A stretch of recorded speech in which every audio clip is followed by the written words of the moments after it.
presentation about life history. So life history is all about the skill of living. We promote the skills which make our lives easy. So as a part of that, right now we have yoga, astrology, counseling, and music. Every skill will take us and ease our lives. So what is yoga? The moment we hear the word yoga, we have many visions of it. Like for some, the yoga is a physical exercise. For some, it's a sport. For some, it is used to mend the mind.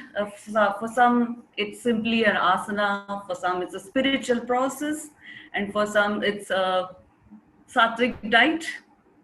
So let us hear in words of Yogacharya B Praveen what exactly yoga is. So before I hand over the session to him, I would like to give a brief introduction about Praveen sir.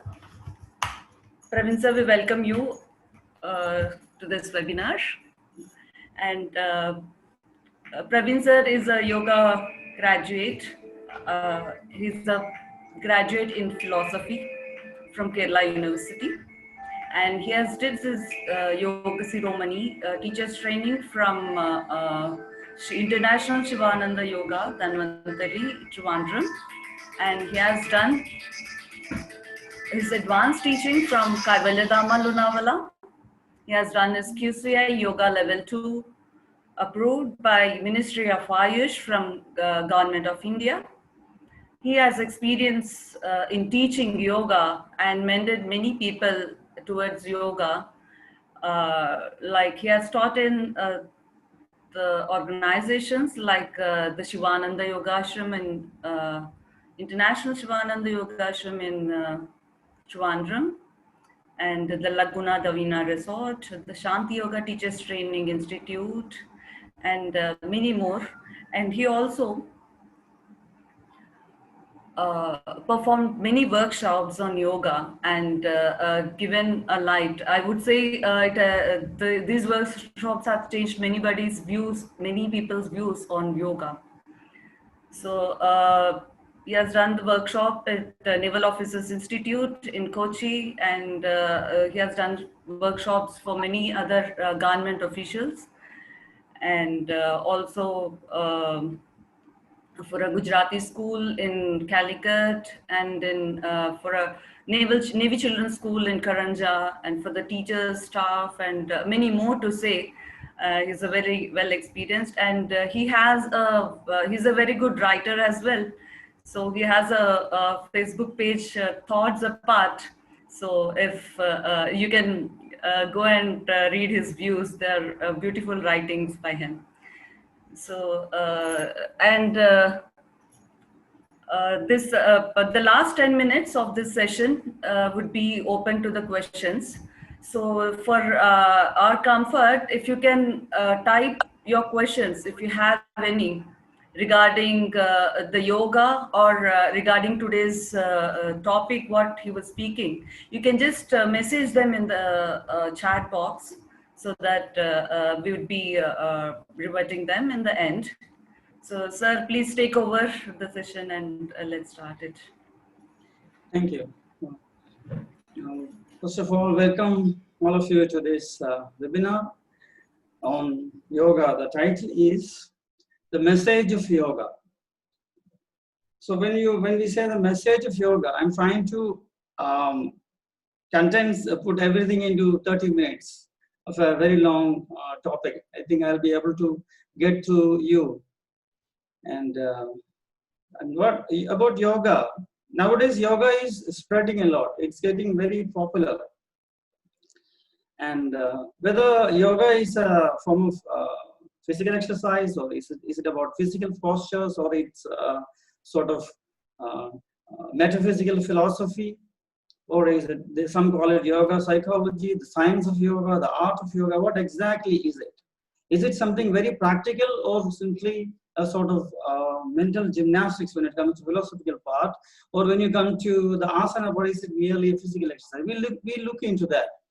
Actually, what I would like to say to start with is that Yoga is very part of our life. It's about our living. Every moment we live is yoga. Let me clarify it. For example, according to yoga, the life we are living, we all of us know that our life, the life we live is, it's full of pitfalls, uncertainties, sufferings, both psychic, mental sufferings and physical sufferings, and we are forced to take it as normal. We say that all the sufferings, all the happiness in life, every sorrow in life, whether it's physical pain or mental pain, it's normal. Take it that way and live it. Yoga says no. That is about phenomenal life. We call it phenomenal life. In phenomenal life, if you look at life in a phenomenal way, that this is body, we are our body, and what we see outside is the world, the matter, the earth. Then we have to go through all these things in a normal way. Yoga says no. There is another kind of reality called transcendental reality. If somebody asks us what yoga is, we can say in one word, yoga is transcendence. There is a transcendental life, yoga says. And all the suffering we are going through, it is not necessary that we have to alter. There is another reality, what is called in yoga philosophy, Samvarti Satya. That is, there is another reality which is hidden from the reality we are living through. And we are not aware of it. Why? Because of that, we create moments in life. We create happy moments in life. We look for happiness. Why we are looking for happiness? So that we can forget about our sorrow. We can forget about our pain. And medical science is advancing with all those medicine and painkillers so that they can relieve us of the physical pain, at least temporarily for some time. And there are methods, and psychology is developing with new theories and therapy methods to keep the person free from subjective distress, what they call subjective distress, psychic distress.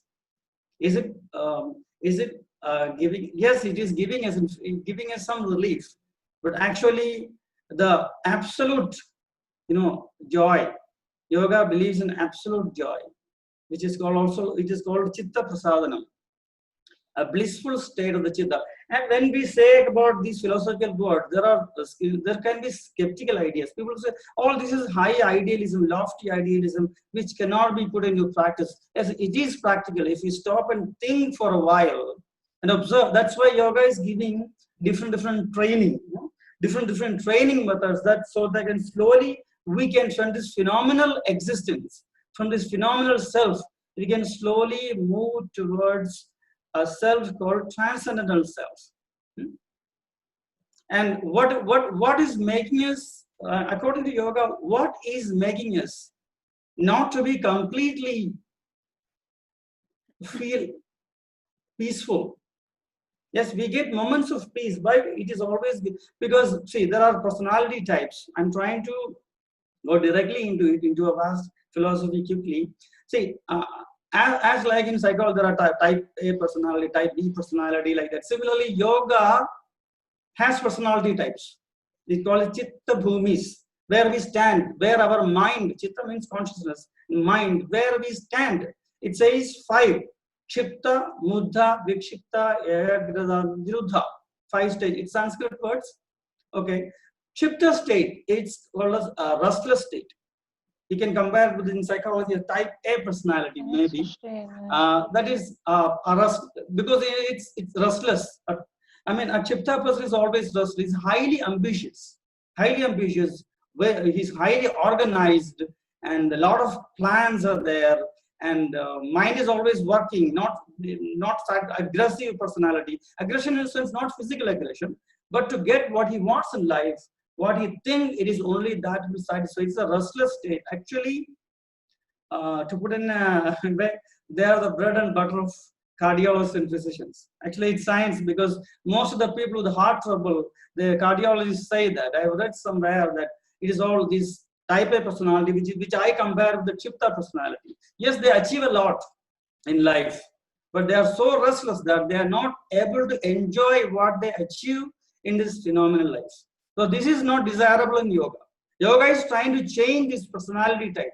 Kshipta personality is the first one. Second one is Muddha personality. This is called the blinded stage. And initially, what I said, Kshipta personality is more rajas, is their activity. The person cannot be one moment be still, because activity always should be there. Second person, it is more of tamas is there. Tamas, you have heard about tamas. It was inertia, lethargic. More of lethargy is there, but you can got no drive. No, we can say that the person has nothing at all.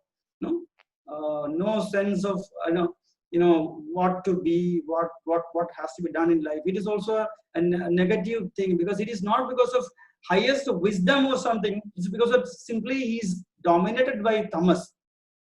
There's another thing is that this in this personality type, he can be, if one idea goes into the person, he can completely blinded in that. Because my language is the best language, my religion is the best religion, my everything, if he takes up one idea, gets a maniacal approach is there. This is also not conducive for yoga experience. Then there is the third personality type, which is called Vikshipta stage. Vikshipta stage means scattered mind, distracted mind.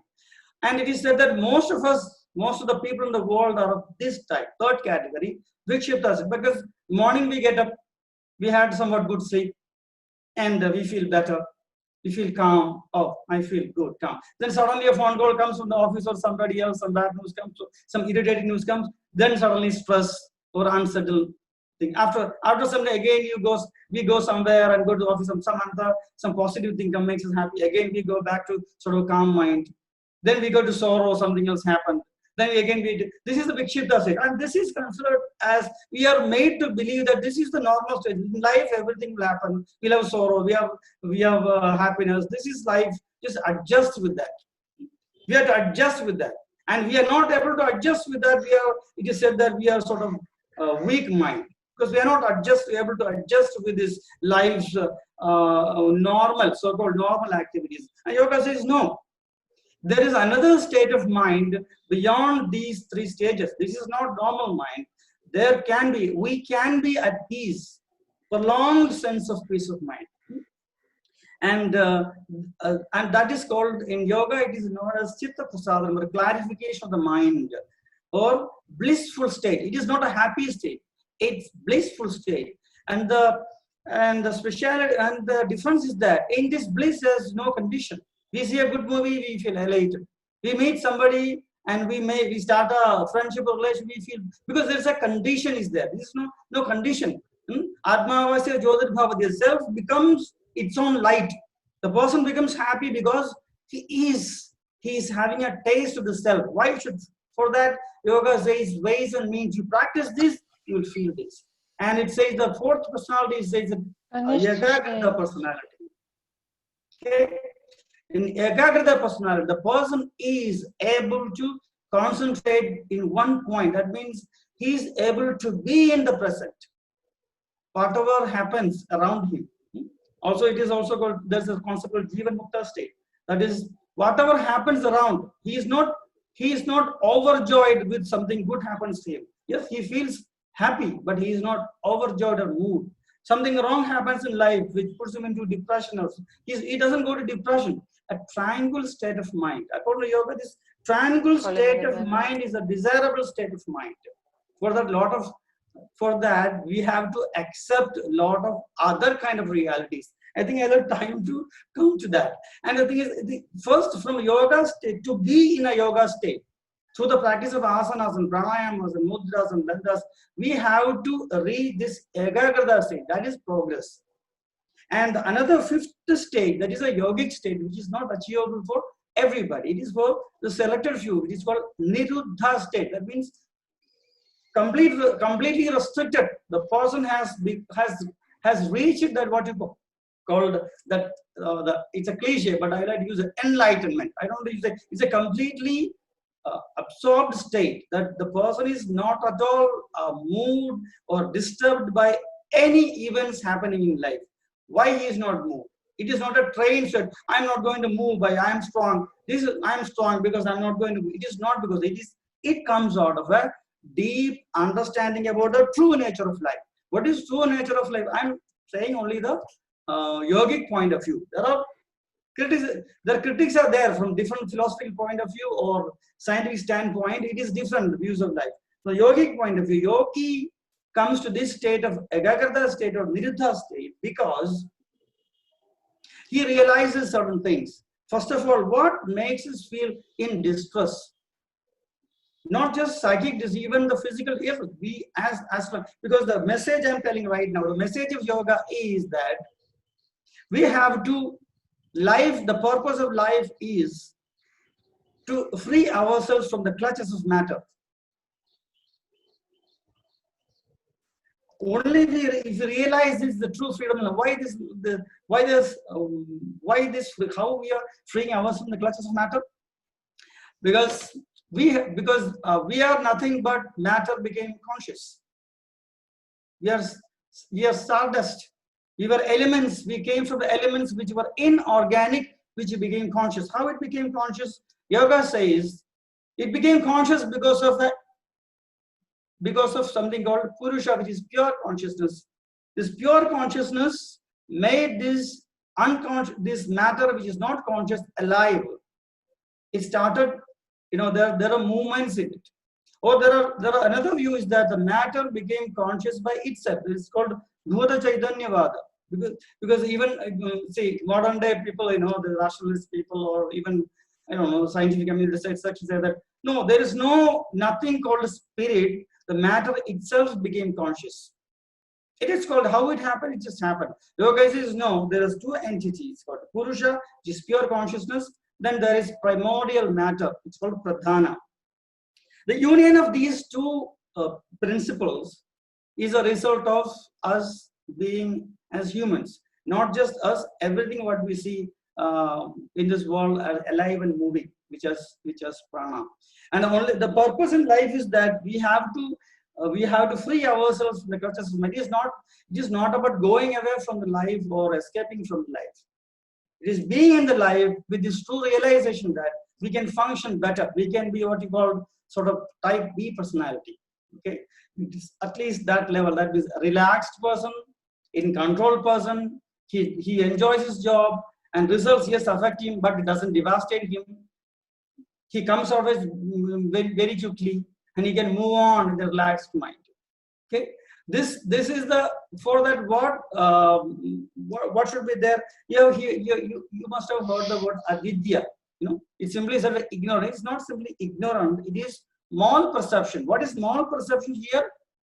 We think that we are the body, and it is avidya here is that we connect ourselves with the instruments of matter, that body, mind, and such things, and we are in the belief that the destruction of this, something happens to this thing, I am finished. That's why this restlessness, the fear is there. One of the obstacles to yoga, the fifth one, 5 kleshas, avidya, smriti, raga, dvesha, vinivesha. The fifth one is abhinivesha, that is fear of death, clinging to life. The other day I was listening to a doctor speak. He's a forensic, surgeon. He was saying that in our DNA, in everywhere, it is inscribed the feeling that we are going to die. And we are not realizing it because we create moments of happiness. We create moments of elation through many activities so that we are not aware of that. We are aware only when we become weak, physically or mentally. Some awareness, oh, something is going to happen. Everyone who is after 40 or 60 starts saying indirectly, oh, I'm getting old, I'm reaching my last stage of, actually casual, because it says it is a greatest sorrow. That is non-existence of my body. Because yoga says that it is not non-existence. We have always been there. We are in this form. And change is going to be there. We are going back to the elements. And the idea of yoga is that while living in this body, in this world, which is full of uncertainties, sufferings, inequalities, unexpected turn in life, we can maintain a peaceful nature. There is fear, then there is fear of fear. There is physical diseases and the fear of physical diseases. That's another way of dying. Okay, so So yoga says that through yoga practices, what yoga says that how to reach this state of mind where there is a kind of yogic joy.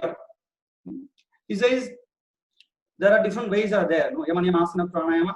Ashtanga yoga is there. Before that, for the novice, for the initiate, there is another fourfold path also. Patanjali says that it's called Maitri Bhavana, which is called, it is persistent suggestions calculated to foster friendliness. How it is that? He says Maitri Karuna Mudita Pekshanam Sugaduka Punya Punavishyanam Bhavanata Chitta Prasadanam. He says Chitta Prasadanam, clarification of the mind, blissful state. How we can reach that? We have to practice, just like we train our body like an athlete and reach that potential to be a winner. We must train the mind, determine it, create Maitri, friendliness in the mind. One of the things what causes distress in us, we feel anger to somebody, we feel hate to somebody, we like people, we dislike people. So inside the mind, we create Maitri Bhavana, or friendliness towards all. For that, we have to give up Vairatyaga. That means you have to give up animosity, enmity. See, when it is said, doesn't mean that we have to show friendliness to everybody. No need to that. It is internal. We don't need to express that we are friendly to everybody. It is not practical, or it is possible. Inside, removing the hate feeling towards somebody. It's for our own good. Maitri, then Karuna, it's compassion. Compassion instead of, Lisa is here, and there's a word in German. It's called Schadenfreude. I think it's called. It is feeling a subtle joy in another's misfortune. When somebody gets someone whom we don't like get into trouble, even though we most of us may express sympathy to them. Somewhere deep inside the darker recesses of the mind, there is a subtle joy that yes, that he or she wanted that because he did that to me. This is also actually, this is affecting as a karma to us. This is also destroying we as a person who enjoys peacefulness. So it should be a genuine compassion should be felt. Again, I repeat, in the compassion sense, we don't need to show it out. At least deep inside, it should be felt. So it will come out. And what we feel inside, it will come out naturally. It will be expressed naturally. The third stage, Patanjali says, it's mudita we should have. Mudita means joy. Joy in another person's progress. When another person gets success in somewhere, instead of feeling jealousy, see, the first thing we have to accept about ourselves, the negative side, is jealousy. Jealousy is inherent in most of us, in some way or another. Even the so-called sattvic personalities, it comes up. We need to fight that if you want to progress, evolve psychologically. And just when someone is getting some success in life, if we can rejoice, it is like our success. Success is success. Whoever became successful, success is success. Just get into that level and feel joy, and it gives more years to our life and feel good. And that is, he says, mudita. Then Maitri, Karuna, mudita, upeksha, the last stage is there. This is also a higher stage. When I say these yogic values, it is not going to be achieved easily. We need abhyasa, determined and regular practice. Otherwise, it will always become just a intellectual gymnastics. Then Maitri, Karuna, mudita, upeksha is disregard. What we are disregarding here? There are two explanations for that. First of all, we are friendly to people inside. We are friendly, so we are behaving everyone in a sophisticated way, in a highly civilized way. Maitri, then Karuna, compassion is there, and we genuinely try to feel sorry and for people who suffer in many ways. Sometimes, as possible, we try to help them. Then mudita, we are really joyful for another person's progress. Still, there are personality types who are all will not be, what to say. It is. I am seeking the help of psychology again. It says that psychology says that psychopaths never change. They are born. Okay, just so some personality types are born. You can say that asura personality, maybe for convenience. Okay, they never change. What we have to do is that we have upeksha to such people, disregard to such people. We should not have any kind of association with such people. For what? For that we can have that clarification of the mind. I have a few questions in the chat box. Okay, Sorry, okay. sir.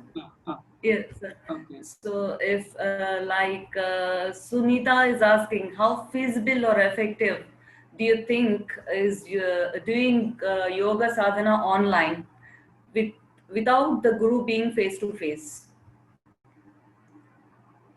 What is what is that? How far yoga sadhana is you practical in online? What is it? I'll repeat the question, Okay. sir. How feasible or effective do you think is doing yoga sadhana online without the guru being face to face? Well, there's a lot of limitations are there because I believe that I believe even what we're doing here, I don't think I can put my energy fully into this session actually. And sitting with the guru and face to face and close to the person, guru or teacher, it makes so much difference. And what guru has or what the student learns from him, it has to be experience. The pranic current flow, what we say, the energy exchange will not take place. There's a lot of limitations, but this kind of a time, it should be taken as a temporary thing. Right, sir. Right, sir. Right. So Lisa is asking, which yoga technique do you recommend to prepare yourself to the fact of death or to deal with death? Death. Yep, What to is it? deal. I'll repeat the question. Which yoga technique do you recommend to prepare yourself to the fact of death or like to deal with death? That was I was talking about actually. That is the it comes to avidya. Hmm? It's called nescience and lack of knowledge. What we are lacking is knowledge, and as long as we are, because in Hatha Pradipika it says that the yoga practice removes the sadhaka from the fear of death. Actually, how is that? We have to imbibe the metaphysical, intuitive, findings of yoga. That as long as we are in the body, it is going to disintegrate. But we know that. We know that, but it is not internalized. Just like a person who talks a lot of so much against smoking, but still he smokes sometimes.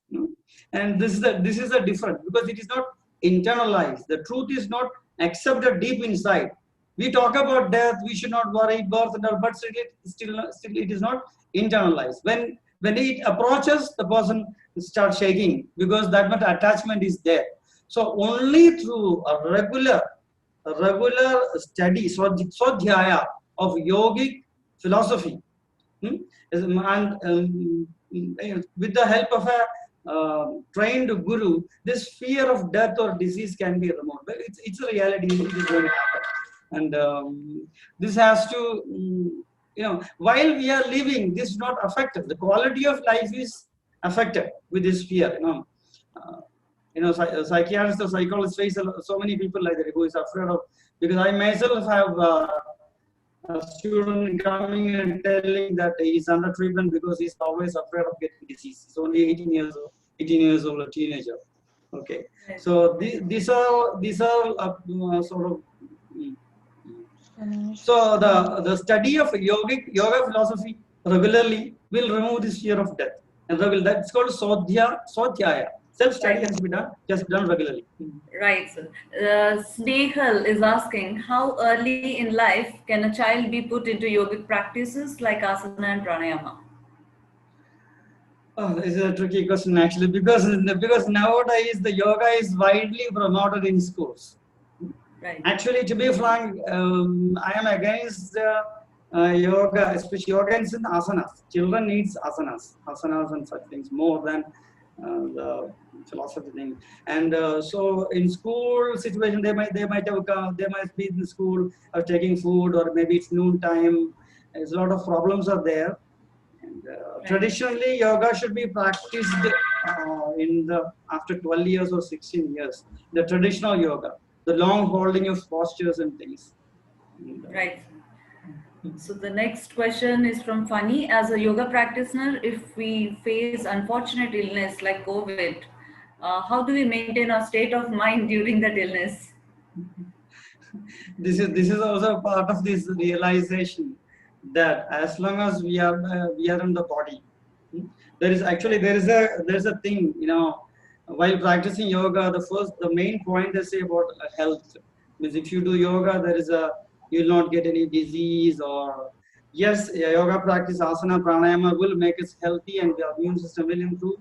Studies have shown that, but still yoga is not done to live forever. It is not possible. As long as we are in the body, after some time start disintegrating the cells, and we have to accept this acceptance of the impermanence of the body, and the permanence of what is aware of this state, that consciousness which is aware of the state of our existence in this body, like that body is going to go. This is what we have to hold on to. Right.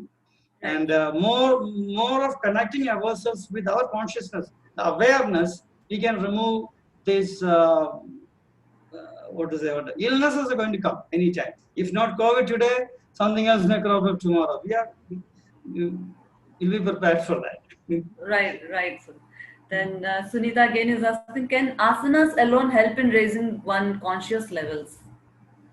If it is done with such kind of because one thing is there, asana without yogic, I'll not say philosophy, asanas without yogic yoga darshanas, intuitions. Yoga says about certain values, yogic values. Without knowing, if you practice yoga asanas, it will become mere physical, it become acrobatic. But still, it give benefit if you follow the traditional rules, like your asana should be done slowly, according to one's capacity, without straining too much, putting so much strain in the cardiovascular system. But because by doing asana slowly, what we're trying to do is that we're trying to get parasympathetic system predominance. If you do faster movements, sympathetic system gets more activated. We will become restless.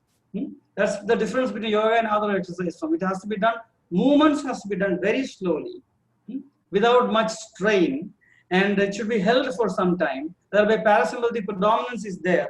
Thereby we can feel calmness. Yes, asana practice also alone can also give some, make us feel a sense of transcendence.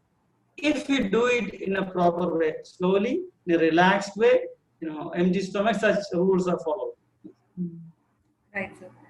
And again, Snehal is asking, Upeksha, you were saying is disregard to Asura type of people, and the second one is what? She's asking. My Maitri Karuna. Oh, second one. Okay, disregard second one. Oh, Yeah, yeah. disregard second one is just like the earlier question, like about the disease dog. Disregard to the sufferings in life. It is a higher goal. That is, it's easy to say that when disease comes, when the pain is there, when COVID is there, when the distress is there, or breathing trouble is there, when there is a person suffering from kidney stones are there, the extreme pain is there, then it is a different matter. But we should train our mind in such a way that, yes, human body is bound to have this kind of, because it is not a perfect thing. Human body is bound to have this kind of changes in it, which will make us suffering. And that's why I say, in yoga, what we look for is a transcendental existence. And yogis believes in transcendental existence. Look for that transcendental self, freeing us from the phenomenal self. When the disease comes, when suffering comes, when pain comes, create a mental attitude to that this is the nature of the body. I am detaching myself, vairagya. I am detaching from all this. This is the second kind of disregard. Right, sir. So, Sunita again, can mind and consciousness be seen as synonymous? Yeah. No, in yoga it is different. Yes, in psychology or maybe in other physical sciences or physiology or from the medical point of view, uh, I think that mind, they say it is brain. Okay, it's brain thinking is mind. And psychology, I think, not so sure, they think that mind is the phenomenon of mind is not being uh, defined properly. And in yoga, mind is simply an instrument. Body is there, mind is there, which is an instrument which analyzes and makes us ready for the world. And self is beyond that. Self is beyond that because self has no quality. I mean, in the sense, no attribute, not quality, no attribute. It is transcendental. It is not affected by the sufferings of life because that's why it's a divine nature is there. Hmm? Divine nature is there for the self. So self is different, mind is different, body is different, according to yoga. Right, sir. So, one more question from Madhav. He's asking, why are we in a rat race in spite of knowing that it's a rat race? How do we overcome from that? And how can I attain detachment?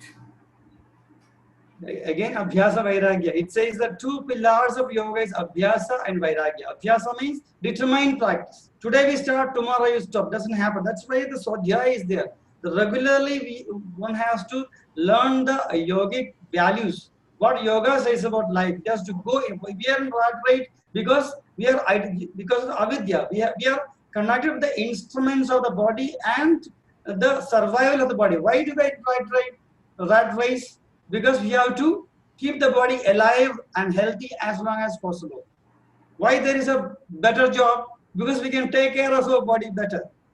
Why there is success? Because it takes care of our self-esteem. Constant success. One day success, next day it is down. Again another success will be found. Yogi says, yogi is self-illumined. There is desirelessness in a yogi. There is egolessness in a yogi. Only in such a state true happiness is there. This is just like training for anything.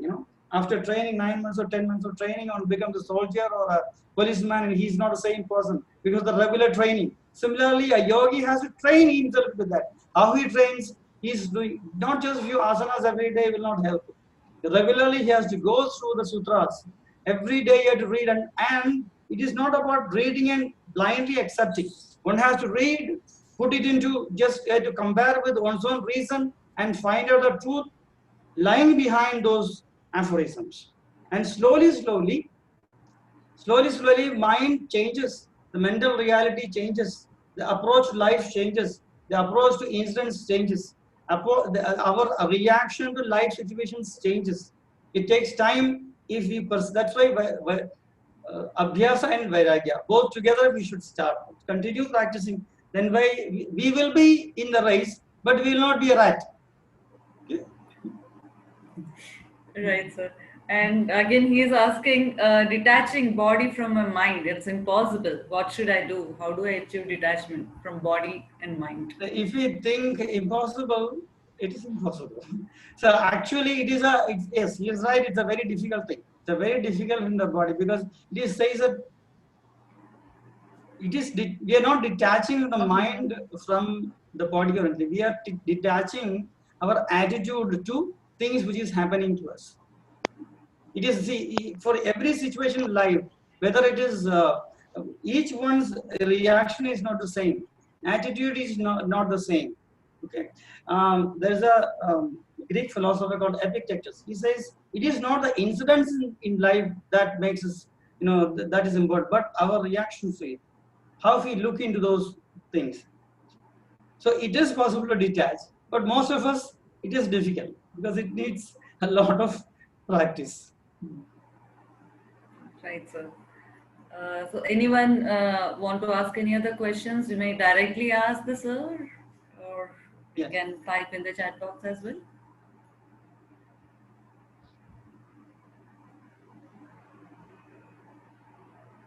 So you couldn't finish it in a proper way. You couldn't close it in a proper way. So Yeah, that I lost the thread, but I'll try to you can. recollect where I stopped. I think I was talking about my the four fourfold part of remedy. yoga. Yep, yep. Yeah, for that is one thing. Maitri Karuna Mudita Upeksha. We have to practice for that. We have to be much more aware of that practice. At the same time, we have this personality types. We need to self analyze. In yoga, we have more.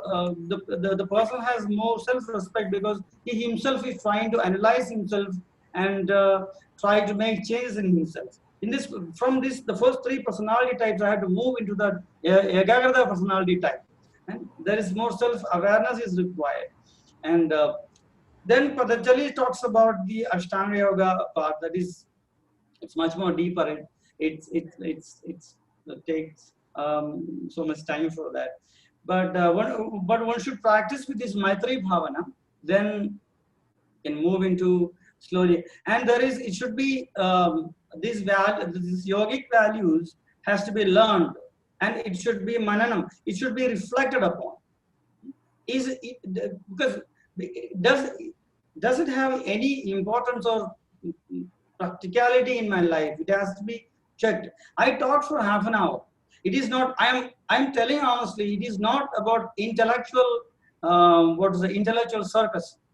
Because it says that Vakyartha Jnanam Aprena Amrita. If we get, it says that if we know only the meaning of words. I was saying a lot of intellectual some theories. If we are trying to learn only the meaning of words, it will not make us enlightened. It is just becomes a theory. And what the life behind those theories, the realities behind those theories has to be explored and experienced. Then it becomes experiential. Yoga is experiential. Every philosophical statement has got a practical side in it that has to be explored and gone through.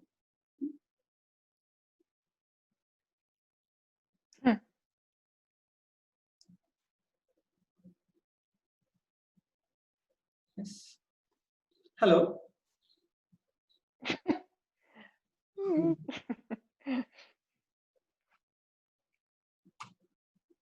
I think Vijay lost. Hello. Somebody can speak. If anyone wants to ask me anything or discuss anything.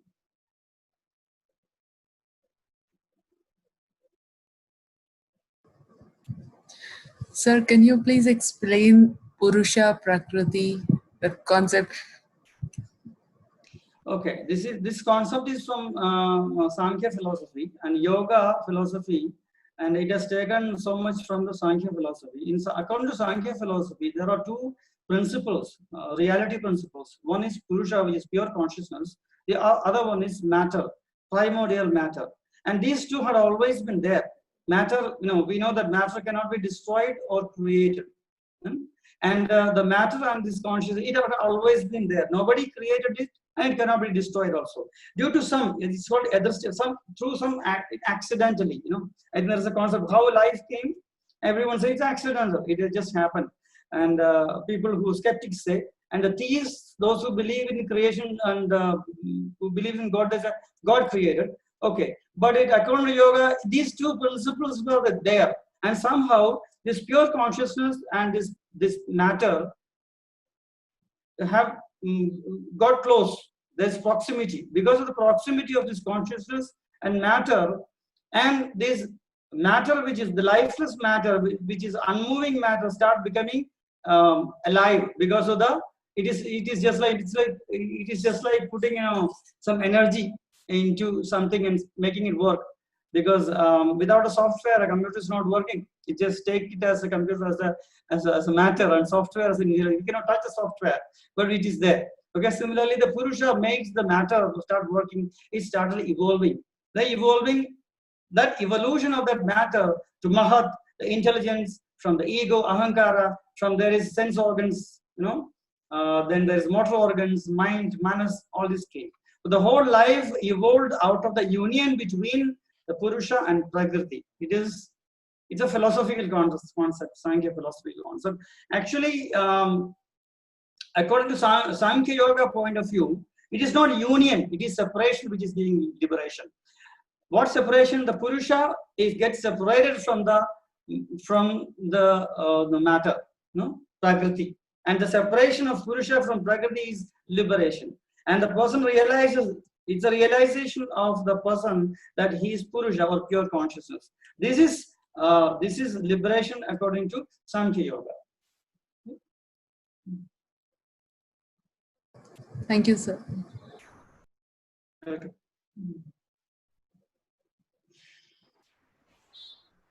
Sir, my name is Jagan. Sorry, I joined late. There was some issue with my laptop. I was struggling. Okay.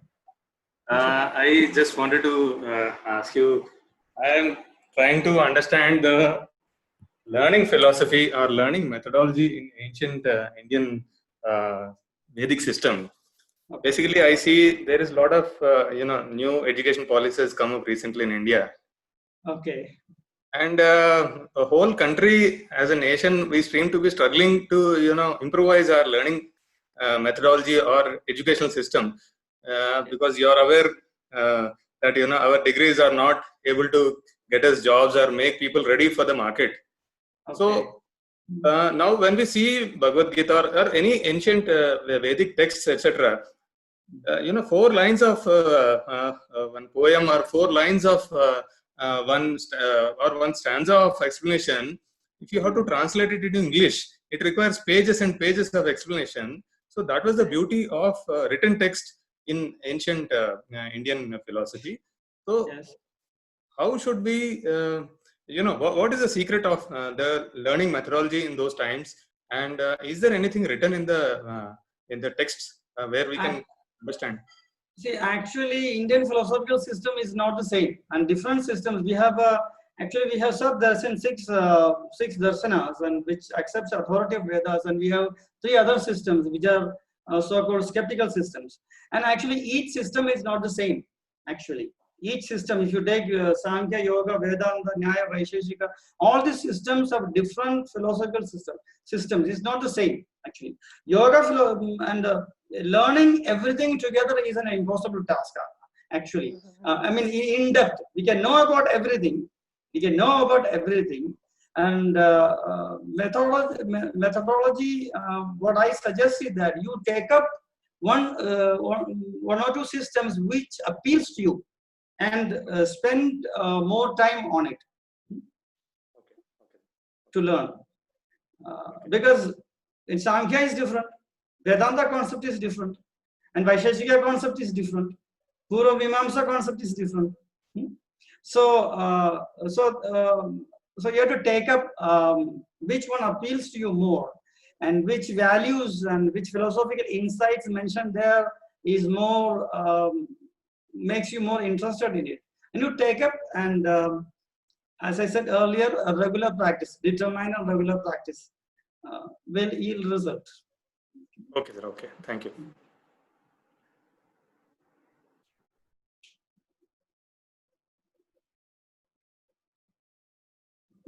Vijaya disappeared. Is any net connection problem?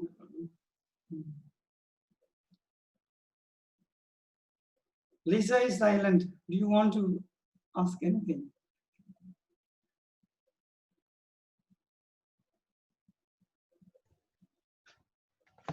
Well, I have already asked my question concerning death because, yeah, I was reading recently the Tibetan book of Living and Dying, and this is more Buddhist perspective. And yeah, right now I'm just wondering where the differences and maybe also the things that yoga and Buddhism has in common concerning death, because there's a meditation I'm doing every morning that includes the preparation for death, but I'm still thinking if there's anything else in yoga that includes this. Yeah, because traditional yoga is actually 2 traditions are there. Hatha yoga tradition have different concepts, and Raja Yoga, Patanjali Yoga also called Raja Yoga has got some slightly different tradition.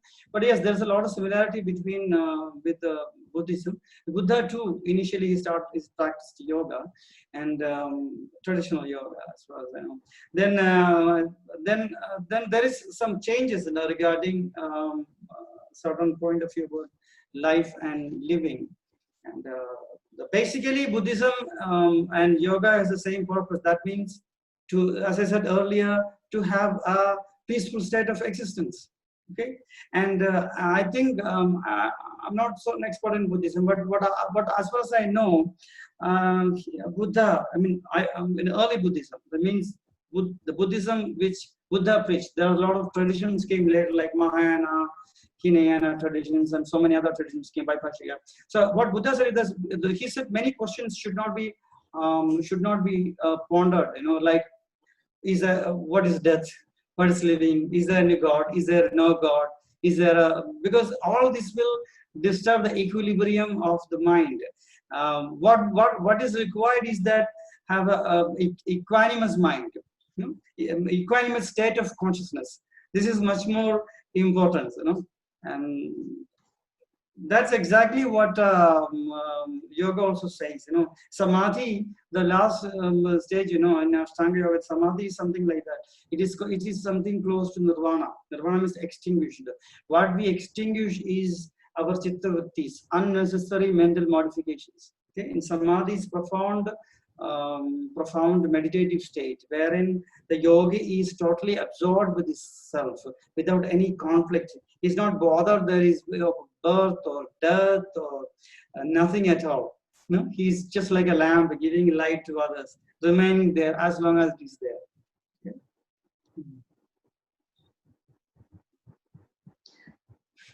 Right, sir. I hope everything is. Yes. Can you hear me? Can everyone hear me? I'm back. Yes. Right. Yeah. Thank you. So I think any more questions? Everybody's done, I think. And should we wind up, sir? Yeah, sure. Okay. Sure. Okay. Thank you very much, sir, for this wonderful session. I think there is a takeaway for everyone from this session, and I hope it will help them, or it'll change to life to some extent for them, or at least I wish it'll help them to think, to live in a yogic way. And thank you very much for the session, and we wish to do many more webinars with you and workshops as well once the pandemic ends, as in the past. One more word. Yes, sir. So what I have to tell you, this half-an-hour session is not about knowledge about just yoga theories. Yoga talks about there's another kind of existence that we are doing now. Take this as a kind of fire. Okay, you try to light a fire, and it has. So this should make you more look into the more yoga, you know, truths and pursue that and realize it in your own life, and let it help all of us to feel and live better without much distress in life. Okay. Yes, sir. As you said. Thank you for coming and joining this webinar. Okay. Yes, as you said, the 30-minute session is not enough, so we would like to do more webinars with you and workshops as well. So thank you very much, and I thank each and every participant for joining the webinar and for your questions, and so that, you know, everyone has got some light into the questions each one asked. So thank you very much. And as I said earlier, we offer the services like astrology, counseling, music, and yoga will be after the pandemic. So the rest of the things we provide online. If you would like to avail any of the services, you can log on to www.lyfistry.com. Thank you very much for participating. Thank you, sir. Namaste.